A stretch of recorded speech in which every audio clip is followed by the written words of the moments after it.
Bueno, buenas tardes a todos. Para los que no me conocen, yo soy José Batistón, actual presidente del ITAES, y le doy la bienvenida a estos talleres que estamos efectuando con motivo de nuestro tan COVID-19.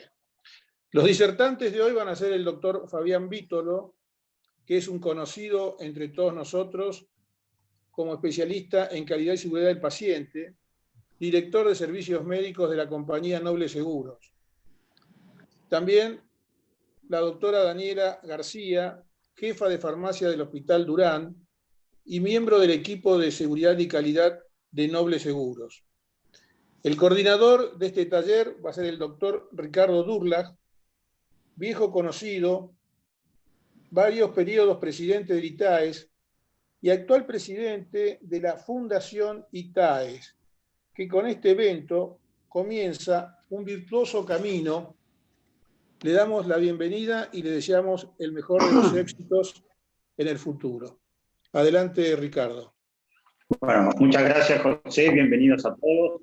Y hoy no es casualidad que la Fundación ITAES tenga un nombre particular y que lo identifica, que en latín quiere decir seguridad del paciente. Hoy empezamos con un tema emblemático, le diría, a cargo de dos personas que se están ocupando particularmente del tema. Daniela García nos va a hablar un poco de todo lo que es la seguridad física. De alguna manera le vamos a pedir que nos diga cuáles son todas las barreras de este virus tan transmisible, que justamente a través del contacto, y ya sea directo o indirecto, tema que surgirá de la discusión del taller, nos va a explicar cómo se hace, cuáles son las barreras físicas. Y después lo vamos a escuchar a Fabián, que nos va a explicar de cuánto es la seguridad emocional. Y bueno, no le quiero adelantar el tema. Gracias, y le doy la palabra a Daniela. Adelante. Bueno, ¿qué tal? Buenas tardes a todos. A ver, un segundito que voy a compartir la presentación. Ahora viene el momento.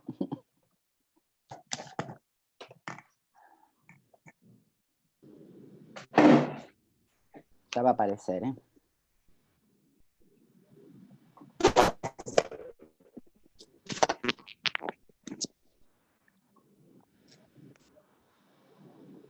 Uno practica y siempre pasa esto, ¿eh?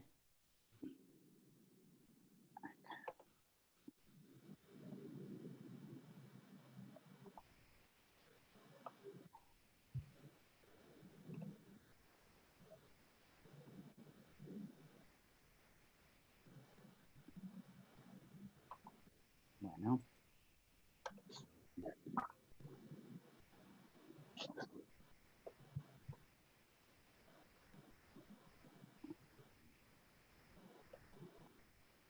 Si quiere la comparto yo, Daniela, como sí, quiera. me la podés compartir, por favor, porque... Sí, no hay problema. La puedo avanzar yo desde acá, ¿no? ¿O no te voy diciendo? No, te tenés que pedir. Bueno, usted vaya diciéndome. Sí, no hay problema. Ahí le están viendo, me imagino. Ahí se ve, sí. Bueno, podés pasar las dos primeras, que es solamente la presentación un poquito. Se escucha bien todo, ¿no? Bueno, primero agradecer la invitación a participar. Como ya dijeron los presentadores, yo soy jefa del servicio de farmacia de un hospital público de la ciudad de Buenos Aires, el Hospital Carlos Durán, un hospital llamado no COVID, porque estamos abocados prácticamente a la atención de pacientes con esta patología. Y la idea no es dar una clase magistral, para eso lo dejo después a mi compañero Fabián, sino contar un poquito la experiencia, cómo nos estamos manejando fundamentalmente de lo que es el servicio de farmacia, ¿no? Nuestro servicio tiene una gran cantidad de farmacéuticos, somos alrededor de 30 personas. Yo cuento un poquito cómo iniciamos esta pandemia, ¿no? Con 11 farmacéuticos de planta, 2 de los cuales, por cuestiones de salud, inician una licencia extraordinaria, 2 farmacéuticas más que fueron mamás hace poco tiempo, algunas les cortan las licencias, pero asisten al servicio con una reducción horaria, y 7 farmacéuticos que realizan actividades clínicas en las salas de internación, ¿no? Tienen una alta presencia, participación en todo lo que son los pases de sala, y además tenemos residencia en farmacia hospitalaria. Ya desde principio de año sabíamos que nuestra jefa de residentes se iba a ir, y justamente también se fue en este momento. Así que de base ya partimos con bastante de 17, pasaron a ser alrededor de 13 y medio, ¿no? Además de los farmacéuticos que tenemos de guardia, 2 por día, un administrativo y 2 peones que cumplen funciones en el servicio. Nuestro servicio no tenía técnicos, pero gracias al COVID nos asignaron 2 técnicos en farmacia hospitalaria, y nuestro servicio además tiene no solamente una alta atención todo lo que es de internación, sino que tenemos gran cantidad de pacientes ambulatorios, pacientes con VIH, pacientes con hepatopatías, oncológicos, de TBC, pacientes que no tienen cobertura social y se les tramita ayuda médica, y esto implica un volumen muy grande de gente que asiste a nuestro servicio. La siguiente. Desde aquí nosotros realizamos, básicamente eso es la tarea que hago yo, junto con la jefa de droguería, todo lo que es la gestión, no solo de medicamentos, sino de todo material biomédico, de antisépticos, que son todos los caballitos de batalla en este momento, todo lo que es desde la ropa, camisolines, N95, antiparras, gafas, alcohol en gel, guantes. Nosotros tenemos un servicio que lamentablemente tiene espacios que son muy reducidos, una sala donde esperan los pacientes o donde espera también el personal del hospital, que es muy chico, y esto también nos obliga a replantearnos a ver cómo vamos a cuidar a todos los nuestros, ¿no? Cómo organizar para que no se junte el volumen de gente que habitualmente tenemos ahí, ¿no? El hospital se modifican muchas de las actividades, especialmente en el área médica, se reasignan tareas, profesionales que se desempeñaban en lo que es áreas de consultorios externos pasan a salas de internación, tenemos también como nuevo las UFU, las unidades febriles, y yo pongo esto de papel más papel más papel, porque la verdad que es un hospital en donde no tenemos mucha tecnología, solamente en lo que es en la gestión de compras o en la gestión de insumos. La verdad que todo se maneja con papel, desde los farmacéuticos que van a las salas, hacen seguimiento de pacientes, toman indicaciones, todo en papel, los proveedores que vienen con remitos, y esto también fue algo que se nos planteó, bueno, a ver cómo vamos a reducir todo el tema de esta circulación, no solamente de la gente, sino del papel. Habíamos empezado el año con un proyecto de informatización de todo lo que es el área de consultorios externos, ya tiene historia clínica electrónica, pero bueno, iniciábamos el año con un proyecto para el servicio de farmacia y también para todo el hospital, que bueno, el objetivo se fue corriendo un poquito para otro lado. En este contexto, así, se plantea, bueno, no solamente cómo aumenta considerablemente el trabajo, sino cómo vamos a proteger. Conocemos muy bien todo lo que son los equipos de protección, ¿no? Pero cómo íbamos a desarrollar también nuestra actividad dentro del servicio para poder protegernos. La siguiente. A partir de ahí, bueno, nos basamos mucho en todo lo que son las recomendaciones de las asociaciones de farmacéuticos de hospital, de la Federación Internacional de Farmacia, de los colegios de farmacéuticos, tanto de la provincia como de la ciudad de Buenos Aires, a ver dentro de las actividades que nosotros desarrollábamos, a ver cómo podíamos adecuarnos a esta situación. Siguiente.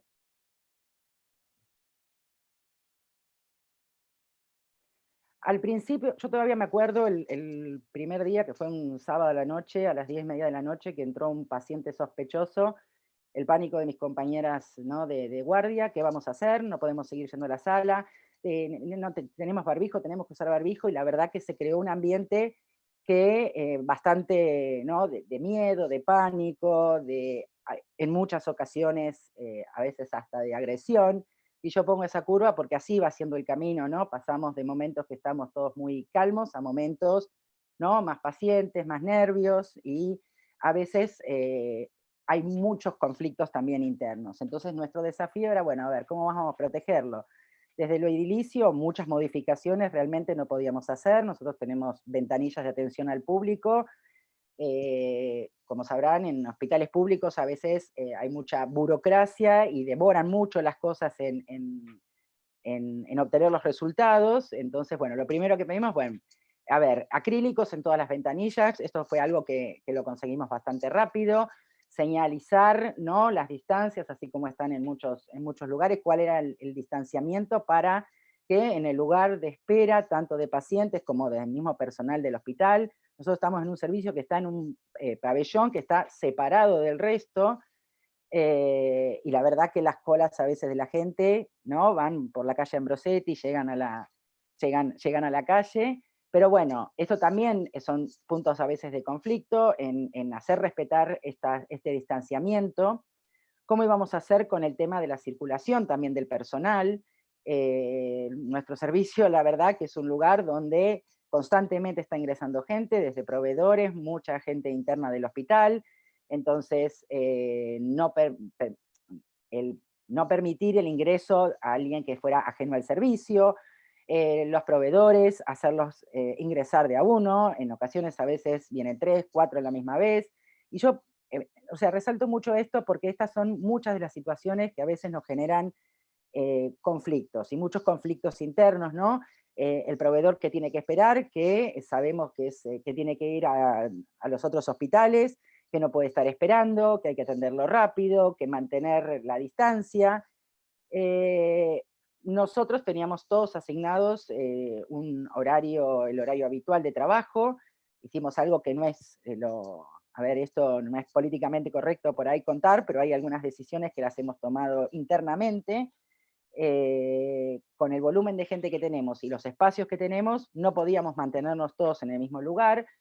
Entonces decidimos hacer un turno de mañana, un turno de tarde, haciendo que la gente que tiene reducción horaria por maternidad ingresa alrededor de las 7 de la mañana, y otra parte de la gente ingresa alrededor de las 12 del mediodía, cosa de que no se junten. Si teníamos que en algún momento, si teníamos o tenemos que hacer alguna cuarentena, que estos grupos no se mezclaran y que pudiéramos contar con personal para poder desarrollar todas las actividades. En el caso mío y de la jefa de droguería no, porque el hospital realmente funciona básicamente de mañana, así que yo estoy ahí a las 7 de la mañana hasta las 3 de la tarde, y que ingrese una de nosotras luego de ese horario realmente no nos soluciona nada, al contrario, nos complica.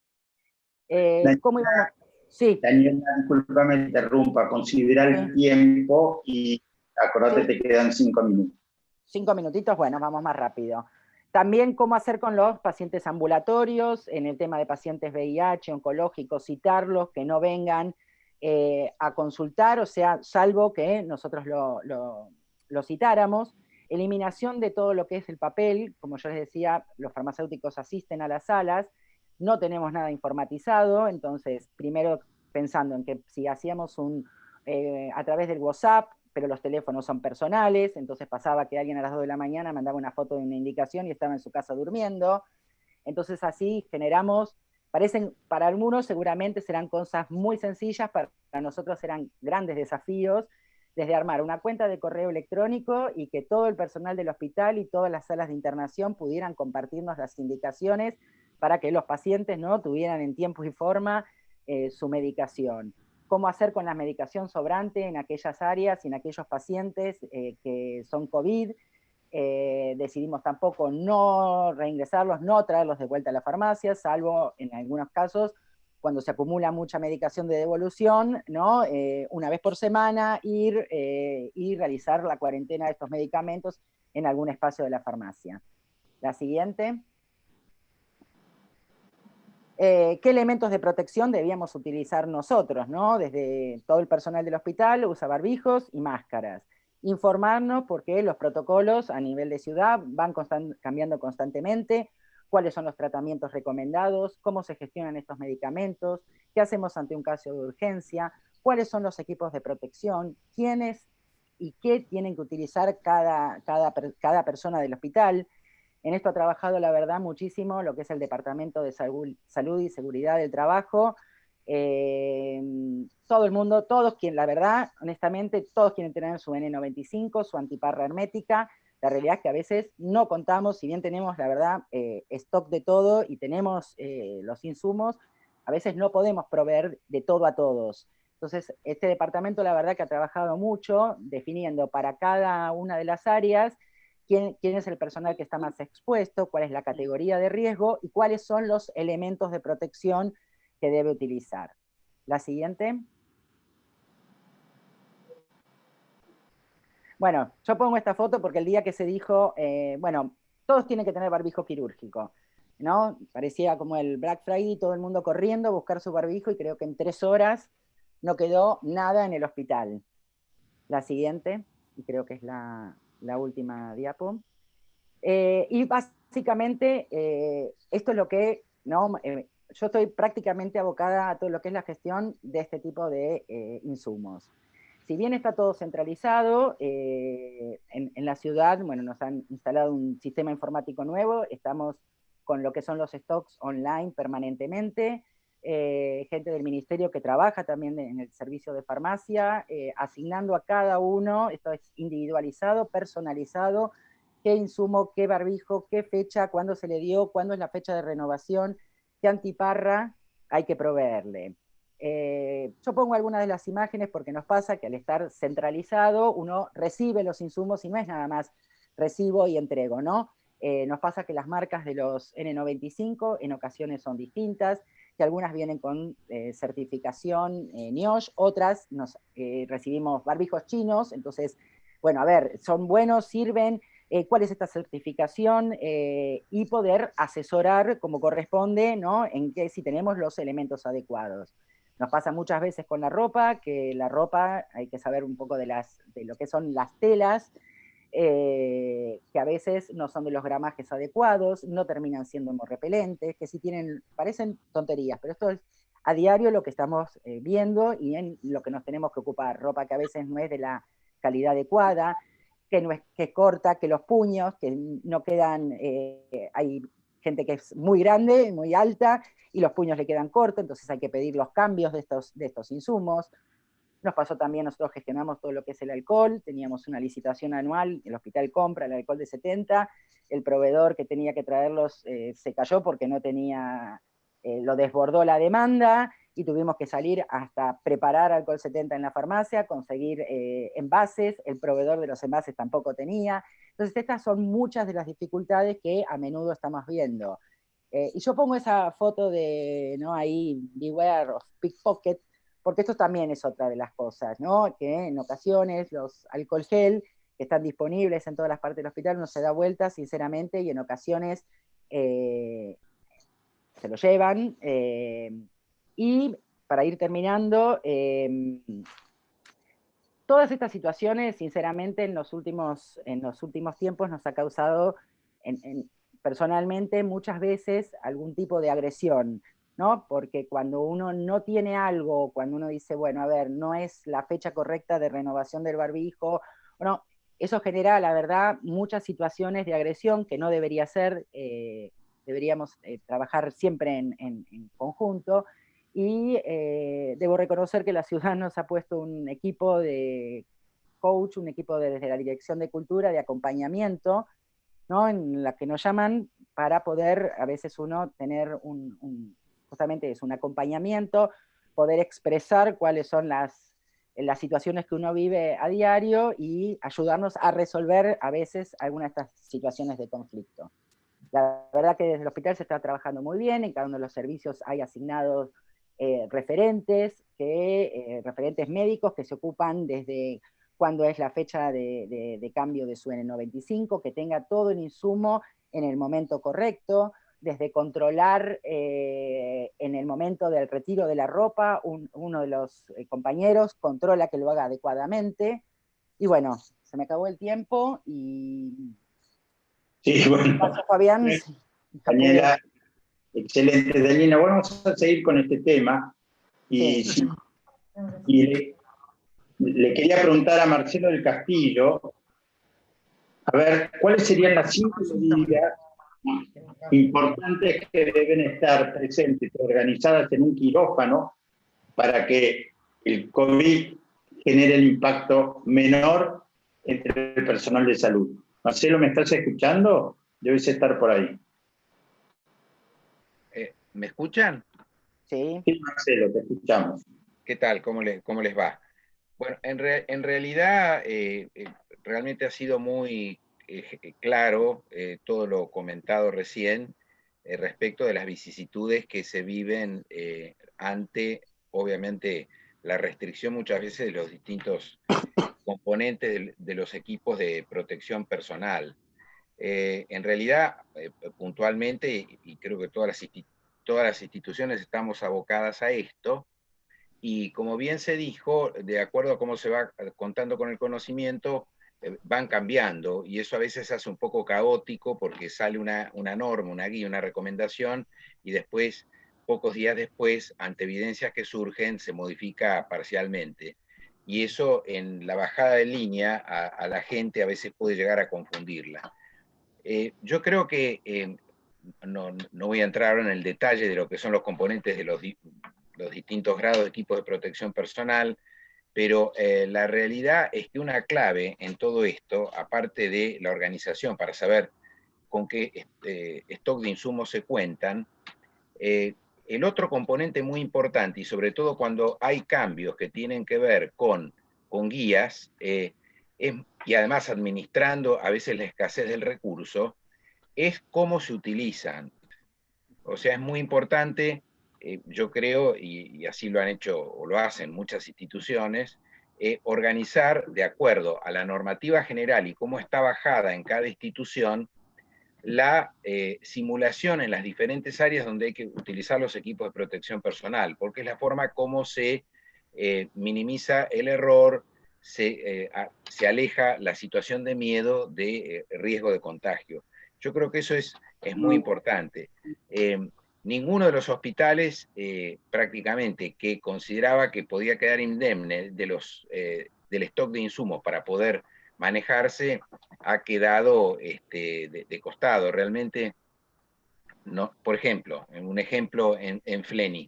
En Fleni inicialmente había disponibilidad de todo y obviamente con una demanda y con proveedores que, como bien se dijo recién, la doctora García, no se reponía en cantidad, en tiempo y forma, hubo que hacer adaptaciones.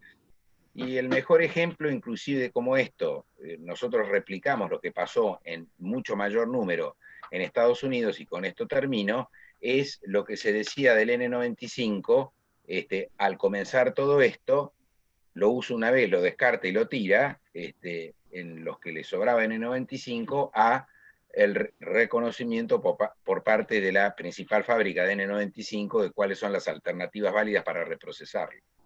O sea, eso muestra un poco realmente cómo hubo que irse adaptando a la situación, y hoy por hoy, con ese insumo concreto, tenemos varias alternativas de reprocesamiento validadas por 3M concretamente. Bien, Marcelo, te hago una pregunta concreta. Paciente que va a ser sometido a un procedimiento que incluye la aerosolización, es una traqueostomía, una endoscopía digestiva alta, ¿le pedirías una PCR para ver si es portador del virus, aún siendo asintomático, con criterios de seguridad para el personal que realiza la práctica? ¿O considerás que las medidas de barrera física que se están utilizando, como dijiste, el N95 más la máscara, son suficientes? Bueno, acá la pregunta es muy abarcativa, no se puede decir en forma general y hay que delimitarla de acuerdo a los procedimientos. Y cuando uno va a eso, uno los puede dividir en procedimientos quirúrgicos o procedimientos que tienen que ver con el manejo de la vía aérea. Dentro de esto último, manejo de la vía aérea en terapia intensiva o en una sala de internación común, obviamente hay que usar equipo completo de protección personal con el N95, la máscara o la antiparra, pero la realidad que en ese caso, obviamente uno, si lo tiene como confirmado ya está, si lo tiene como sospechoso lo tiene que tratar como tal. La guía australiana, la guía alemana, la guía, la del CDC, la de la OMS, en realidad hay para cada, inclusive, procedimiento hay guías. Un ejemplo, hoy salió una actualización sobre traqueotomía en el Lancet, de qué hacer y qué no hacer.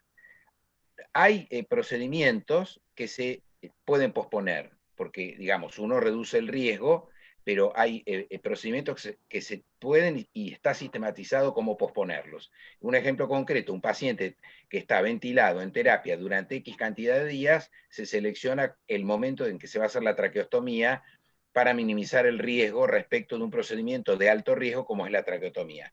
Es un ejemplo para procedimientos fuera del quirófano. En el caso de los procedimientos para, por ejemplo, endoscopía digestiva alta, ahí hay una realidad muy concreta. Son poquísimos los lugares que tienen presión negativa en las salas de endoscopía, con lo cual, digestiva, con lo cual hay que considerar que hay todo un riesgo vinculado donde se está haciendo. Entonces, alguna alternativa es decir, bueno, que se haga en quirófano.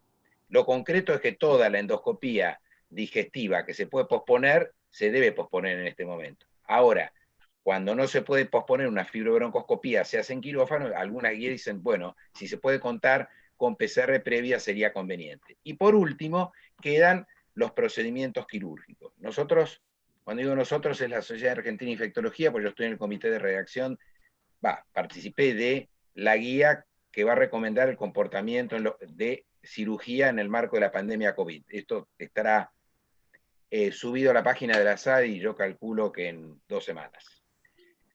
Pues ya está el borrador final. Entonces, de acuerdo a la información disponible respecto del riesgo de los pacientes que van a ser sometidos a cirugía, hay evidencia, pero no hay una monstruosidad de evidencia. Entonces, ¿cuál sería la conducta?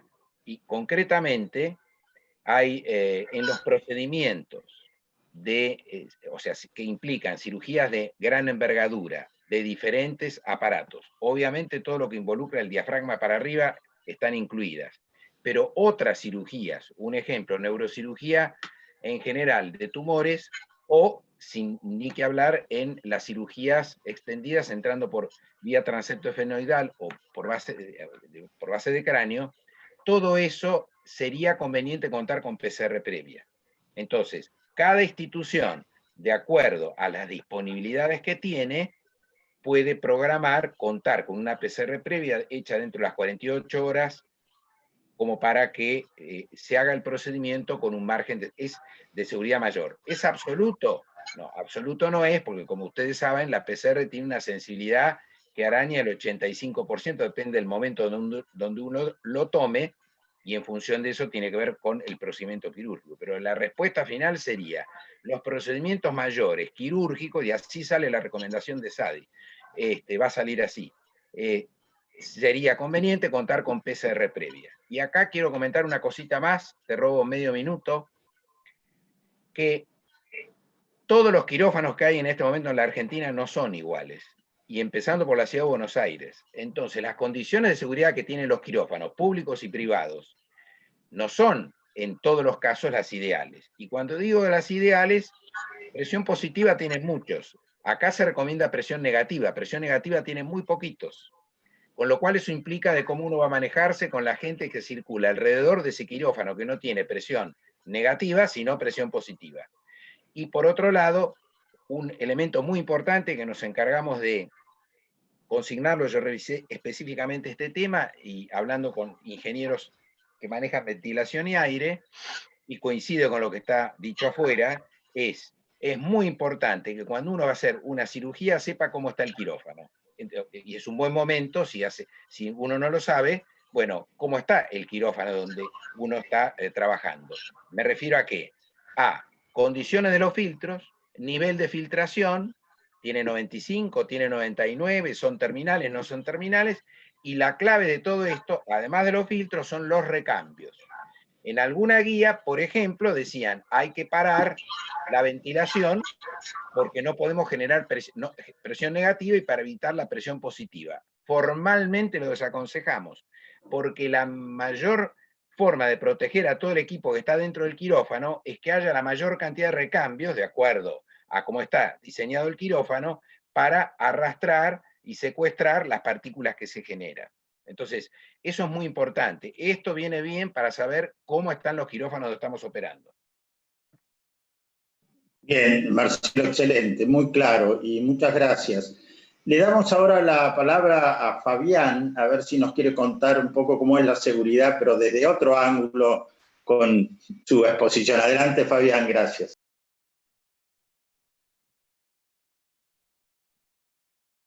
No tenés micrófono, Fabián.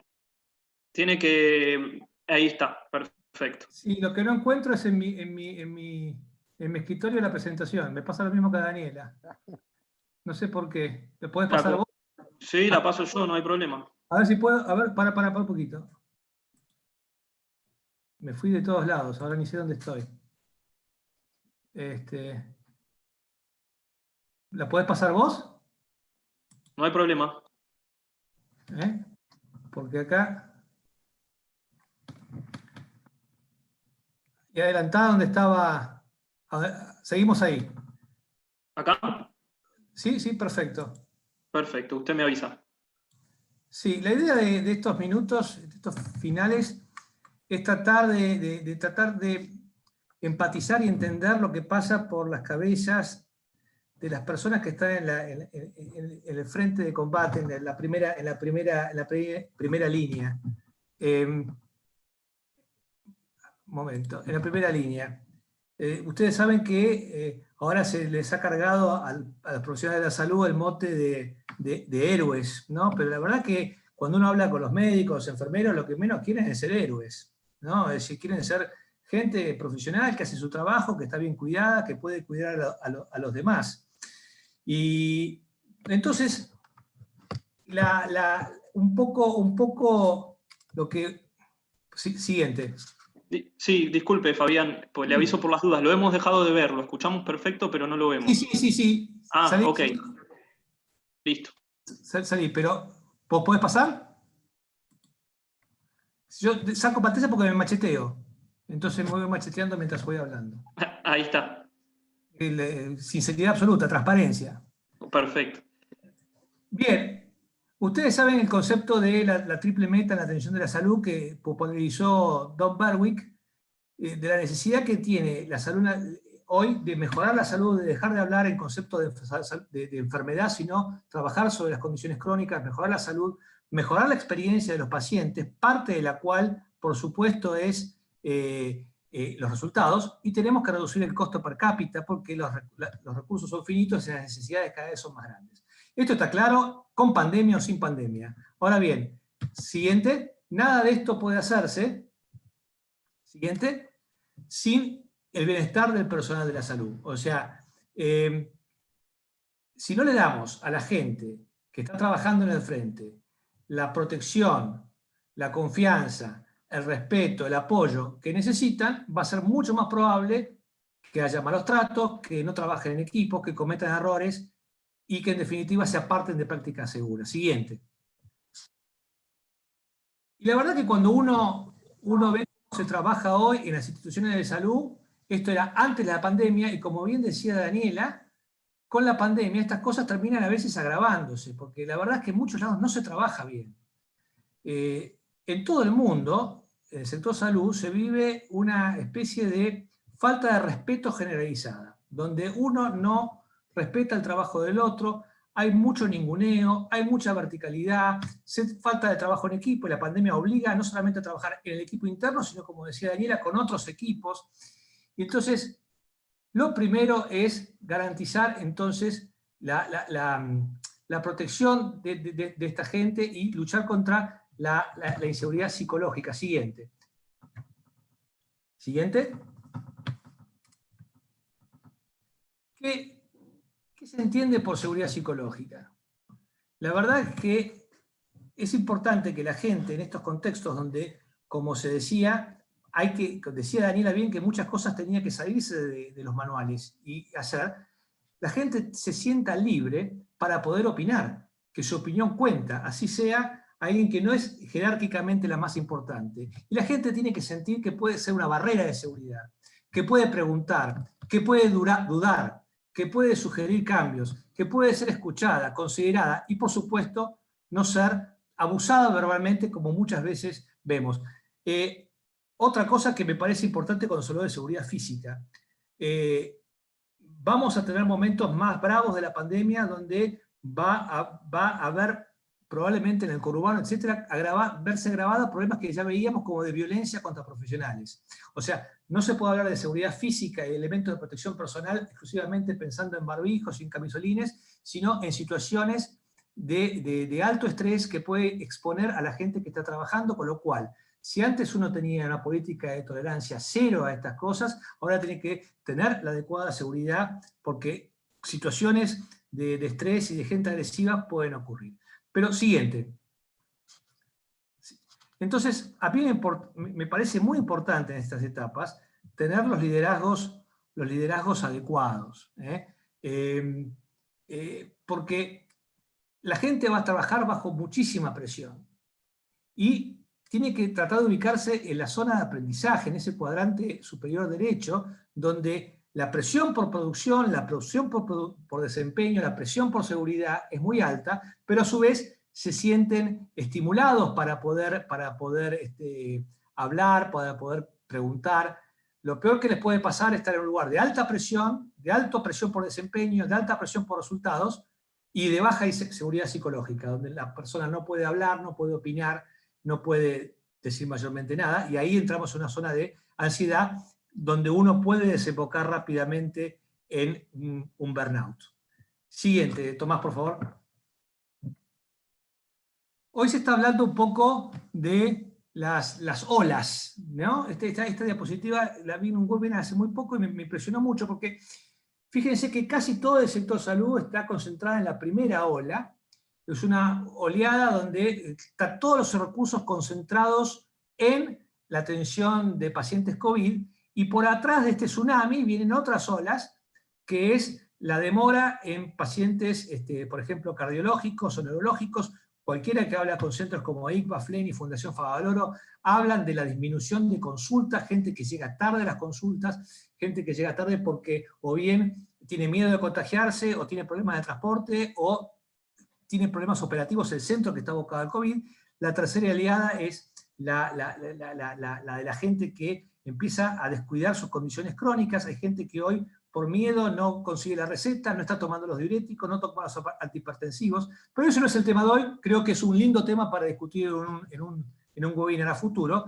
Y vamos a concentrarnos en la cuarta oleada, ¿no? O sea, ¿cómo evitamos? Ustedes saben que la situación, si esto se agrava, se compara mucho la gente que está, sobre todo que estuvo en Italia, en España, en el primer frente, con cuando todo termina con un verdadero cuadro como de síndrome de estrés postraumático. ¿Sí? La idea es no llegar a esta situación. Siguiente.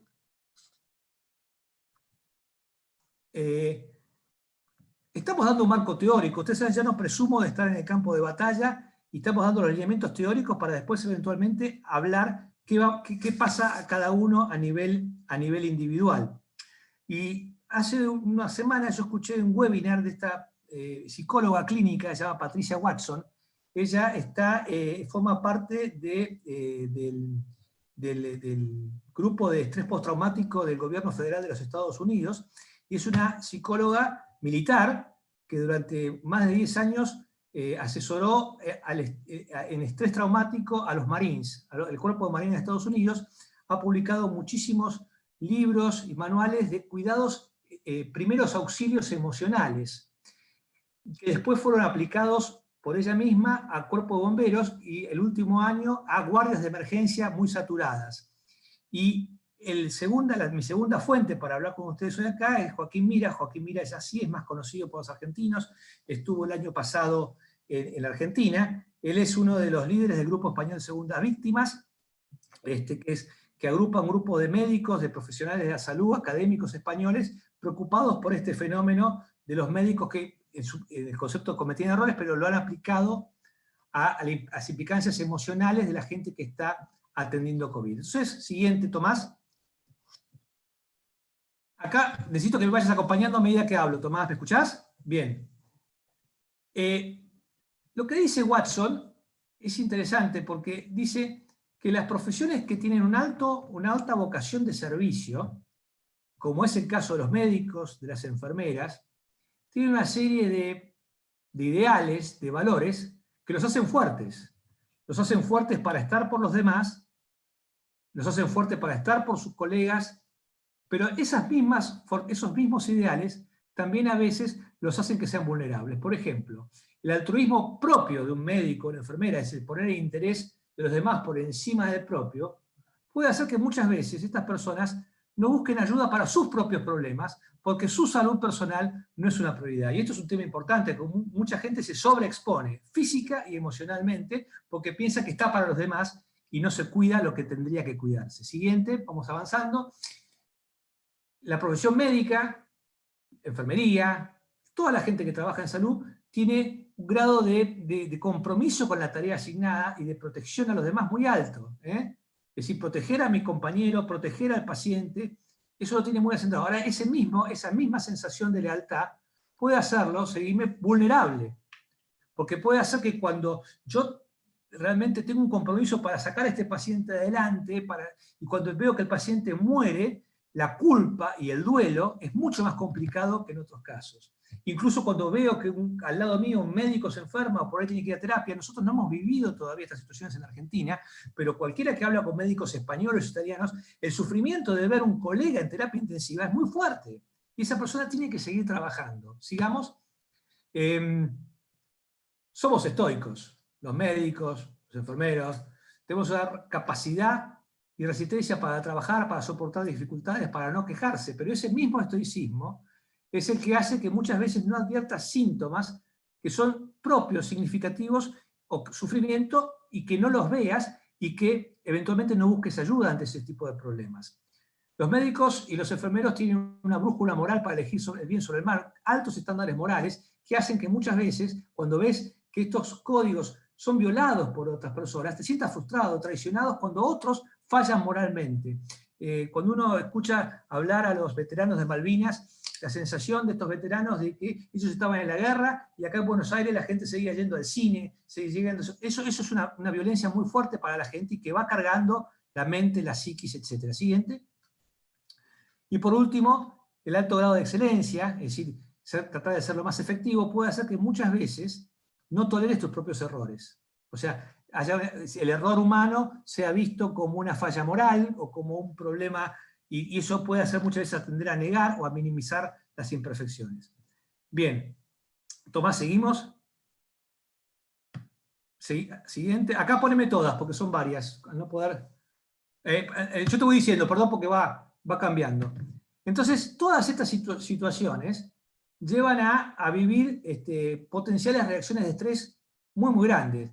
La ansiedad sobre la propia salud o bienestar, o sobre el bienestar de otros, es decir, de mi familia, sigamos, el dolor, la depresión que puede tener cuando uno ve morir gente, la pérdida de vidas, pérdida de planes que todos teníamos.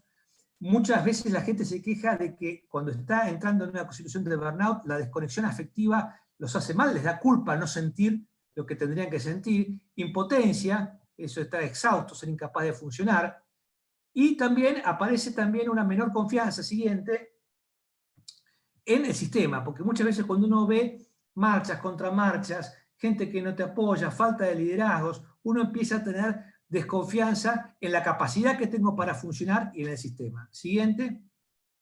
Bueno, sí, culpa por todo lo que te estábamos diciendo, es decir, la sensación de que no hago lo suficiente, tenés miedo a contagiarse y te da vergüenza, o culpa, tener miedo a contagiarte, o culpa porque yo podría hacer más, o culpa porque estoy en un área del hospital donde no trabajo mucho y veo que otros se están esforzando y no sé cómo ayudar. Todas estas cosas van cargando el cerebro de las personas siguientes y, como decíamos, la próxima, indignación, ver que hay acciones de otros que ponen en peligro a otros y que nos indignan, y esto también. Todo esto lleva a situaciones de estrés traumático, de estrés agudo. ¿Por qué estamos? Acá poneme todas, Tomás, son varias, hasta el final. Lo que pasa acá es lo siguiente, uno diría, bueno, tenés que autogestionarte, está bueno, nos mandan a hacer ejercicios pero no podemos solos. La verdad que es muy difícil porque hay muchas presiones culturales y actitudinales para la autopreservación.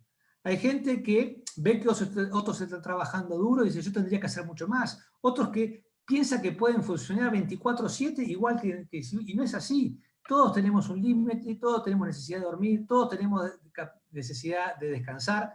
Entonces todo esto va cargándose y tenemos que tratar de evitar de llegar, siguiente Tomás, a una situación de burnout. O sea, acá están las 3 características propias del burnout, ¿no? O sea, esta es la tríada que conforma el burnout. El agotamiento emocional, es decir, el desgaste, la pérdida de energía, la fatiga, la falta de realización personal, que es la sensación de que uno puede llegar a marcar alguna diferencia, y por último la despersonalización, ¿no? O sea, es la incapacidad de poder establecer conexión humana. Y esto es lo peor que nos puede pasar y que pasa muchas veces cuando uno está. Es decir, cuando se despersonaliza la atención, los médicos tienden a pensar en sus pacientes como un conjunto de síntomas, sino como una persona que necesita ayuda. Y uno entra en lo que se conoce como una verdadera fatiga de compasión. Cuando uno tiene fatiga de compasión es imposible darle. Y por eso es muy importante, como decimos, como no nos vamos a poder autopreservar, el apoyo entre colegas. Esto es central en cada servicio. O sea, ¿por qué? Porque la mayoría de las personas sometidas a traumas, a fatiga, se las arreglan, pero algunas se enferman. Y los que están mal, por todo lo que venimos diciendo, no buscan ayuda. ¿Y por qué digo la importancia de los primeros auxilios emocionales? Porque de cómo se trabaje en esta circunstancia, en la medida que aumente, va a depender que la persona no tenga después una cicatriz de por vida. Entonces, existen evidencias que sugieren que el manejo temprano de estas reacciones es muy efectiva. Siguiente. En esto trabajó mucho. Ustedes saben que el concepto de segundas víctimas tiene más de 20 años, ¿no? Lo desarrolló Albert Gu, de Johns Hopkins, cuando él era residente de cardiología y ve que un compañero de él de la residencia comete un error interpretando un electrocardiograma, inmediatamente le cayó todos los juicios y todo, y él dijo, me podría haber pasado a mí. Y ahí se trabajó cada vez más en el concepto de la segunda víctima, ¿no? La primera víctima es el paciente, la familia, pero claramente el que comete un error absolutamente involuntario es muchas veces víctima de esta situación. Otra de las que ha trabajado mucho es Sue Scott, de la Universidad de Missouri, la licenciada en enfermería, que como bien ella establece, es decir, la mayoría del apoyo, la mayoría de las personas solucionan sus problemas emocionales en el apoyo local, en mi colega, en mi compañero, en mi jefe, en mi supervisor. Algunos por ahí requieren a alguien que tenga una visión más de helicóptero, tal vez el encargado de seguridad o de recursos humanos, que tiene una visión más de factores humanos, y un porcentaje que no llega al 10% realmente va a necesitar una ayuda un poquito más importante, ¿no? O sea, de psicólogo o de psiquiatra. Siguiente, Tomás. ¿Y por qué es difícil implementar? Acá pasa varias porque son van y vienen. Déjala ahí. Es difícil implementar soluciones, porque claro, uno dice, hay que apoyarse, hay que, tenés que descansar bien. Ahora, para eso hay que tener tiempo y recursos. O sea, en la medida que yo tengo tiempo y recursos, yo voy a poder gestionar el autocuidado y el apoyo de mis colegas. Si yo no tengo ni un segundo para hacer rondas, o sea, grupos de reunión, como bien hablaba, coaching, para poder juntarse, va a ser muy difícil. El estrés y el burnout van a crecer. Siguiente. Y es difícil, siguiente, Tomás, y es difícil implementar, siguiente. Es difícil implementar soluciones porque las personas son muy distintas. Cuando está la pandemia, uno entra a la web y se ve ejercicios para manejar el estrés, respire profundo, haga yoga, haga ejercicio. Y la verdad es que cuando se trata de buscar soluciones, uno tiene que tener en cuenta que las personas son muy distintas. Y mucha de la gente a la que se les proponen cosas, como esta dona ahí que le piden que busque su centro y tiene un agujero en el centro, es muy distinta. Entonces, lo que se recomienda es tener un paquete, un menú de opciones, y las distintas personas deberían elegir de este menú lo que más se adapta a su personalidad y a sus posibilidades de acuerdo a lo que necesite. Siguiente. Acá pásame todas, son 5 redondeles. Gracias, Tomás. Una más que las flechitas y cerramos todo. ¿Cuál sería la mejor forma de guiar a las personas que están en una situación de amenaza continua, como es la que está hoy enfrentando la mayoría de enfermeros, médicos, psicólogos, toda la gente que está en el frente? Para Patricia Watson, que mencioné al principio, habría estos 5 elementos son fundamentales y parece que están muy relacionados con la capacidad que van a tener las personas que están en el frente de batalla, digamos, de poder sobrellevar esta situación. La primera es la primera necesidad humana básica. La gente tiene que sentirse segura. No solamente tiene que estar segura, sino tiene que sentirse segura. Y acá es todo lo que venimos diciendo de seguridad psicológica, de seguridad física, de seguridad económica, de seguridad laboral. No se puede hablar de seguridad del paciente sobre la base de la inseguridad del personal. El segundo elemento es la calma. La calma. Este es un elemento que aparece en casi todos los protocolos de manejo de ansiedad, o de depresión, o de estrés asociado a calma. Y por eso es muy importante, y esto es una función fundamentalmente de los líderes, de llevar calma en los mensajes. La gente tiene que sentir que sus líderes los están llevando a un lugar más seguro. Y esta es una sensación muy importante. El tercer elemento es la conexión. En estos momentos es importante estar conectados con mi equipo, con el equipo de trabajo, con mi gente, con mi hospital, con otros equipos, con mi familia, con la sociedad, a través de todos estos aplausos, que la conexión humana facilita pasar estos momentos. La autoeficacia es un término que se viene hablando cada vez más, se puso un poco de moda con el tema de adherencia a los tratamientos. ¿Qué es la autoeficacia? La autoeficacia es cuando las personas, los equipos o la comunidad sienten que pueden atravesar alguna situación con éxito. Es decir, yo puedo hacer esto, yo lo voy a hacer. Si tengo las pautas, podemos atravesar y llegar a un buen resultado. Y por último, el factor de la esperanza.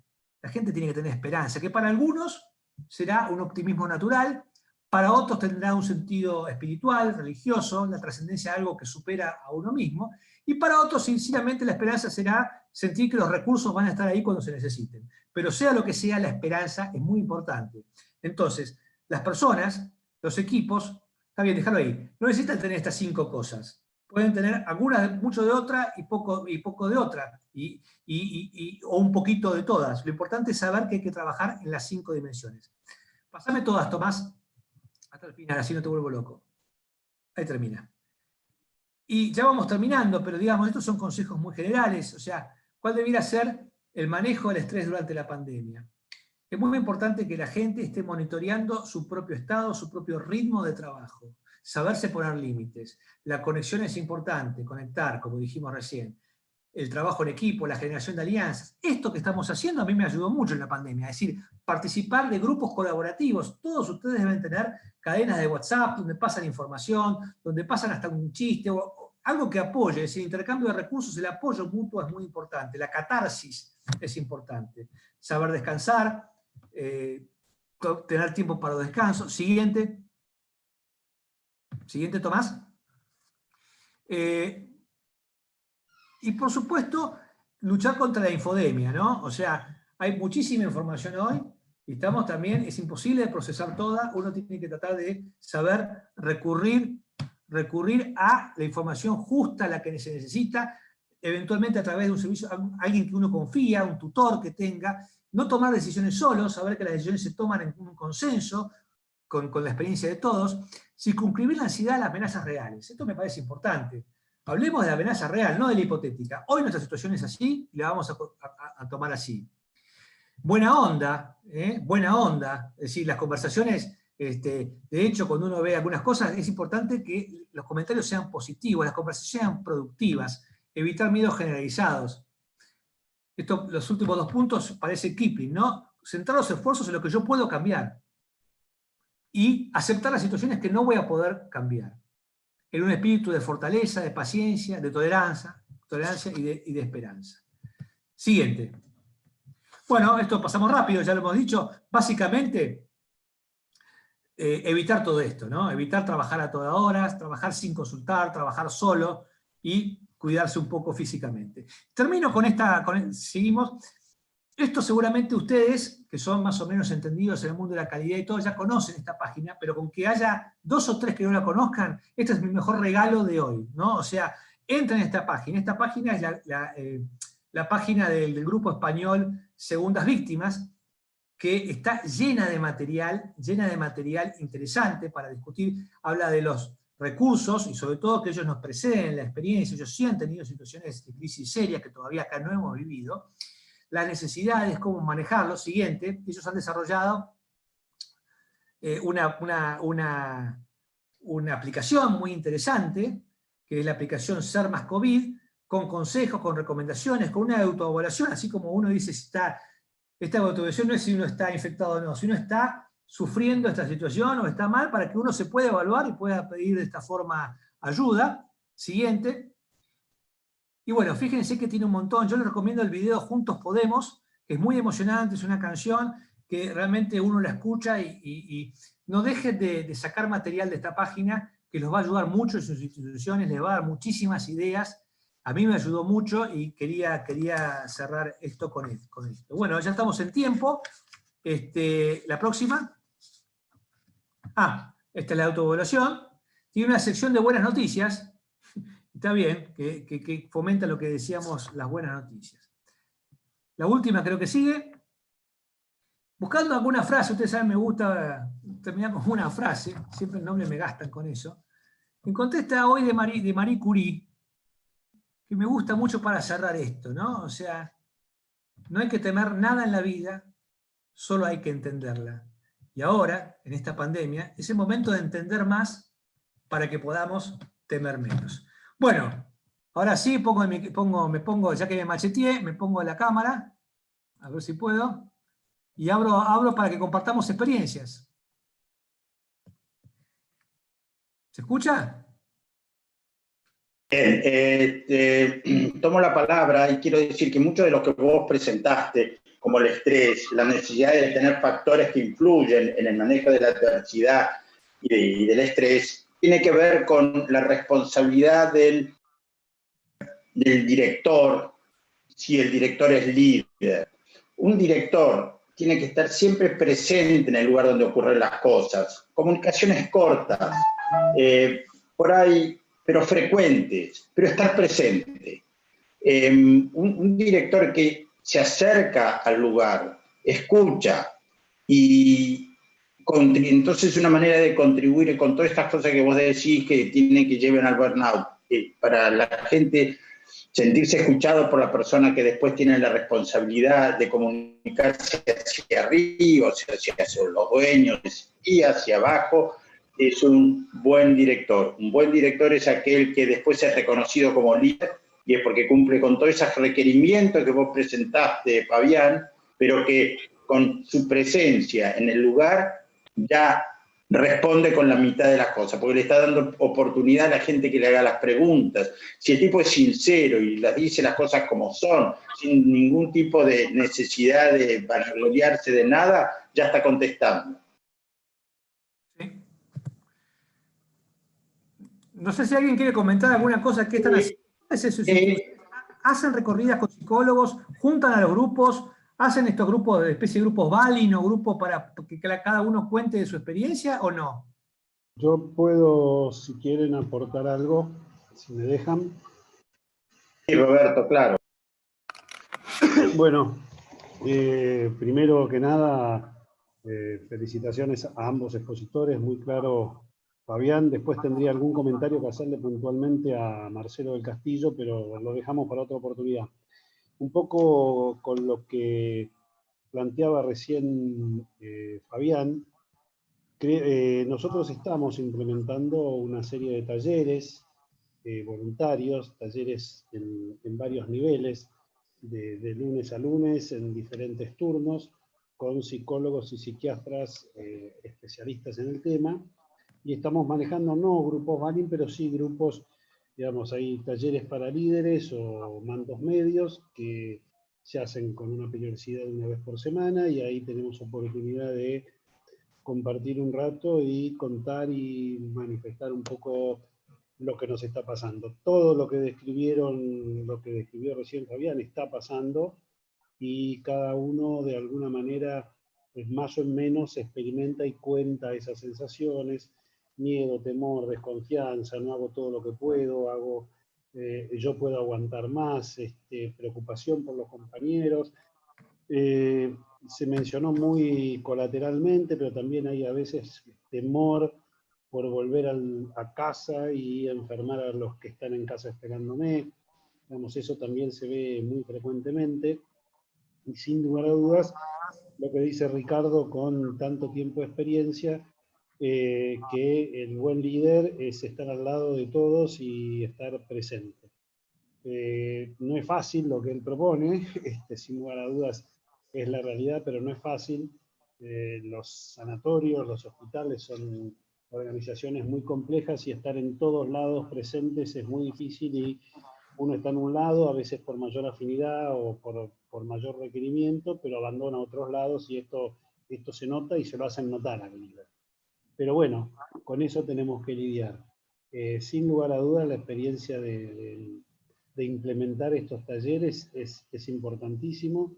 Nosotros lo implementamos la primera semana que se declaró la cuarentena, ya habíamos implementado estos talleres, y todo esto lo fuimos transitando.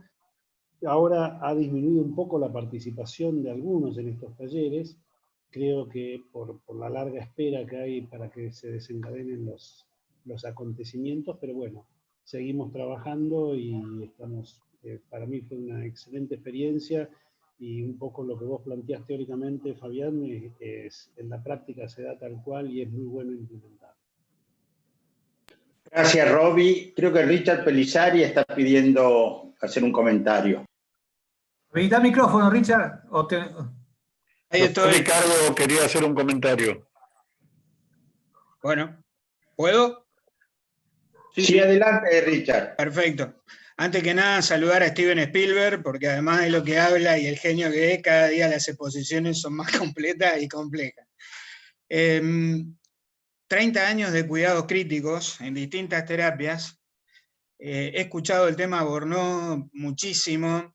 Hemos transitado terapia de todos los niveles. Y una de las cosas que siempre ha sido transversal a esto es que no hemos logrado todavía, por lo menos desde el punto de vista de la enfermería, participar inclusive en qué se trata armar una terapia intensiva desde cero, desde el ladrillo. Gran parte de las terapias tienen excelente aparatología, pero son muy poco amigables con el personal, y las plantas físicas también. Y a eso le hemos sumado estos días algunos Durlops y algunas cosas que han dividido espacios y han achicado espacios y han generado proximidades. No estamos acostumbrados al tema de la pandemia, y lo mejor que nosotros podemos hacer de todo esto es poder plasmar todas estas experiencias para intentar, aunque no volvamos a tener una pandemia, tener posibilidades de equipo de trabajo al momento de decidir qué UTI voy a tener o qué unidad coronaria voy a tener, con cuántas camas, con qué equipamiento y con qué recurso humano. Entonces, cuando yo tengo un lugar amigable que me ayuda a transitar los 30 años de cuidados críticos y a autocuidarme, también tengo una planta física y un equipo de trabajo que es continente y una institución que contempla todas estas circunstancias y me genera un espacio donde yo pueda, esa omnipotencia binaria que tenemos los enfermeros, por ejemplo, intensivistas, de blanco, negro, apagar el respirador, lo envolvemos, lo pasamos a la morgue, le damos con todo, hacemos exceso de trabajo, y en algún momento nos creemos que somos realmente impotentes y nos omitimos dejar correr una lágrima, hasta eso, en momentos críticos. Yo les puedo asegurar hoy que acá estamos viviendo situaciones de extremo estrés, pero mis compañeros enfermeros quieren volver a trabajar. Algunos de ellos han tenido situaciones de violencia en el barrio donde viven, ¿tá? Sus familias. Nos han complicado la vida hasta desde el punto de vista informativo, opinólogos, que sin saber ni siquiera lo que estamos haciendo y el esfuerzo que hicimos, han salido por la televisión a decir disparate. Y yo no voy a hacer una exégeta de acá, ni a defender absolutamente a nadie, porque seguramente cometimos varios errores. Ahora, ¿quién le puede decir a un enfermero o a un médico que los errores los hizo voluntariamente? Y lo que pasa es que no encontramos la continencia de eso, porque es muy difícil. Ahora se están generando espacios, hay mucho apoyo psicológico, pero yo siempre me resguardo en el factor humano, en ese que quiere volver, en ese que no esconde el error que cometió, como bien dijiste, Fabián, más de una vez. Los errores los tenemos que asumir para poderlos chequear ver el proceso operativo y ver cómo redefinimos toda esa situación para no volver a cometerlo. Ahora, mientras nosotros sigamos teniendo instituciones que arrancan del ladrillo y no nos preguntan qué lugar vamos a trabajar, y por ahí encontrás una terapia intensiva en el pleno centro de Buenos Aires, de una obra social inmensa que tenía cómo hacerla, y nos metió una terapia de 15 camas en un espacio donde entran 10, o donde entras 15, y el office de enfermería para trabajar 10 enfermeros era más chico que un monoambiente o que la kitchen de un monoambiente, ¿entendés? Entonces todas esas cuestiones tenemos que tener un espacio donde poder canalizarla, plantear esta situación, y ¿sabes qué? Hay una cosa que tenemos que dejar de lado, y no sé cómo porque yo vivo de esto, pero en algún momento nosotros tenemos que dejar de lado el salario y la dependencia que tenemos y dejar de decir a todo que sí y poner un parate en determinadas locuras. Porque por eso es que estamos pasando situaciones. Nosotros nunca vivimos una pandemia de esta, pero aunque no viviéramos pandemia, sabemos del estrés laboral, de lo que es el cuidado crítico, y estamos expuestos a un montón de cosas, y como estamos tan agarrados de la situación económica, seguimos diciendo que sí a un montón de historias. Entonces, bueno, esa es mi pequeña colaboración para que pensemos en conjunto y nos escuchemos en conjunto, y entendamos que el equipo de trabajo empieza por el director médico y termina por el último vigilante o limpiador, que no muere en determinadas instituciones que no escuchan al resto del lugar que está trabajando y que, como bien dice el PowerPoint, tiene mucho para decir y para rescatar. Eso es lo que nosotros necesitamos, rescatar la experiencia del que está ahí trabajando, que por ahí no la vemos. Así que gracias, Fabián, como siempre, excelente, un orgullo. Richard, gracias, muy claro. Me parece, la palabra la tiene ahora José Battistoni, ya pasó 1 hora y cuarto, así que como presidente le podemos... Ricardo, tengo preguntas que han hecho en el chat.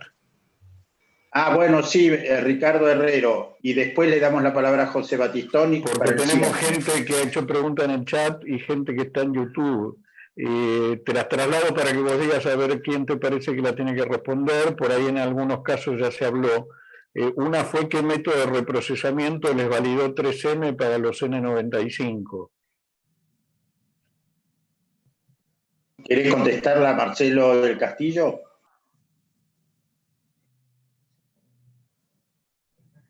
Marcelo, ¿querés contestar la pregunta sobre los N95? Los 3 métodos sobre el cual más se ha escrito y hay más evidencia son irradiación ultravioleta, procesamiento con peróxido de hidrógeno y calor seco. En realidad lo que validó 3M es peróxido de hidrógeno y también la posibilidad de usar equipos integrados de luz ultravioleta, irradiación ultravioleta. Bien, Ricardo, ¿tenés más preguntas? Sí, hay una, no sé, me parece, ¿qué ocurre con el recambio de aire en las unidades de terapia intensiva cuando no se cuenta con salas de presión negativa? ¿Qué se recomienda? Y agrega, ¿se recomienda abrir las ventanas? Marcelo, te tocan todas a vos, me parece. Sí, en realidad, ahí volvemos a lo mismo. ¿Cómo saber cómo está diseñada las salas de terapia intensiva? Las salas de terapia intensiva pueden tener presión indiferente. En general, depende el área de la terapia intensiva, puede haber presión negativa o haber salas reservadas de presión negativa para inmunocomprometidos, las de presión positiva para infecciones transmitidas por aerosoles, como puede ser tuberculosis, varicela, un zóster diseminado o ahora esto del COVID. Entonces, en realidad los recambios usuales, los recambios de volúmenes de aire en salas de terapia intensiva, depende de la inyección de aire exterior que haya, puede ser de 6 a 12 volúmenes de recambio por hora. Ahora, ¿qué pasa? Lo que está claramente recomendado en los lugares en donde no hay seguridad de la ventilación que se tiene, uno deposita sobre todo la protección en cómo se está manejando el equipo, la gente con el equipo de protección personal. Y realmente está planteado en los lugares con mucha restricción, sí, abrir las ventanas y que circule el aire. porque indudablemente eso baja la carga. O sea, lo que se sabe que cuando se generan los aerosoles pueden estar un determinado tiempo suspendidos. En realidad no es mucho tiempo, pero de todas maneras eso cabe, y cuando hay ventilación, eso, la carga disminuye sensiblemente. Hablo de los aerosoles, no de las partículas que son más pesadas y caen enseguida al piso. Entonces, Marcelo, sí, ya está.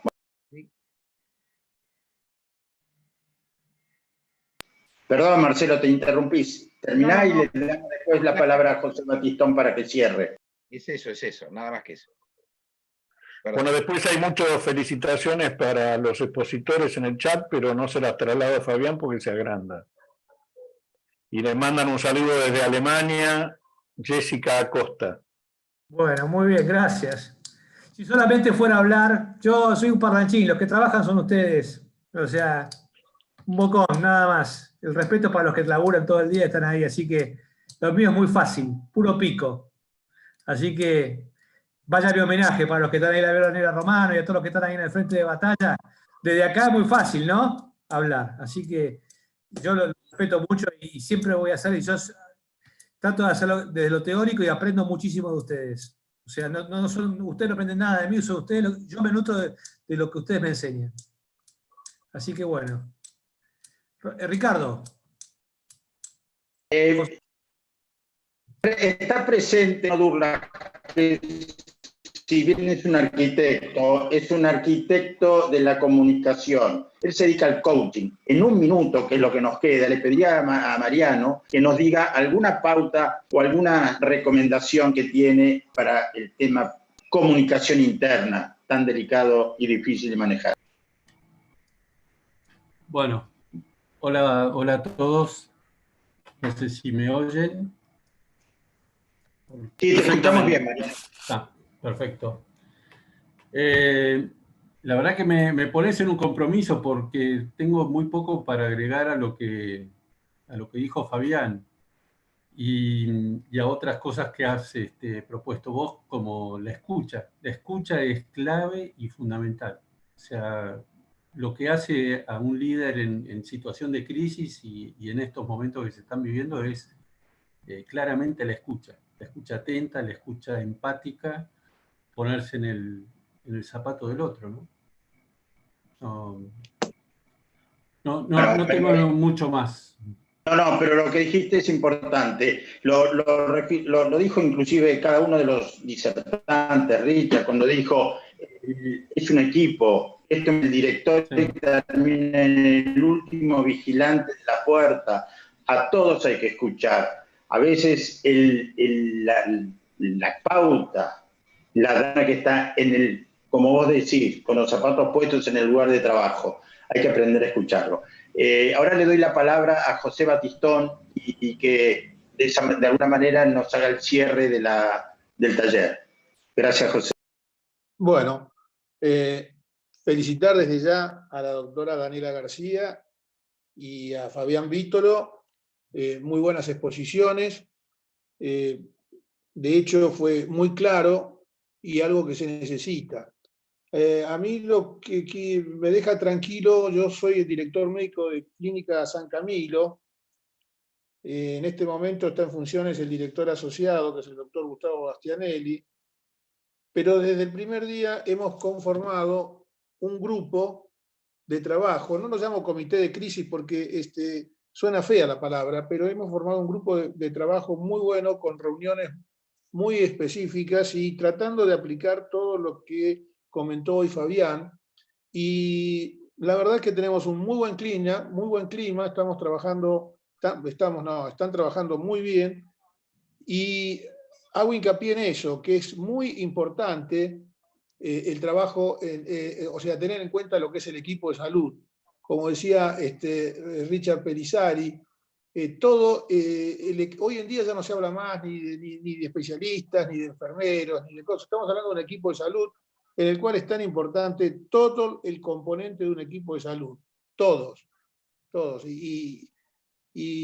Bueno, para terminar, muchas gracias nuevamente a los expositores, a vos, Ricardo Durlach, que espero que esto sea un paso más en la fundación y vamos a seguir con los talleres. Vamos a mandar un pedido a todos los socios del ITAES en breve para que nos comuniquen cuáles son los temas que ellos quisieran tratar.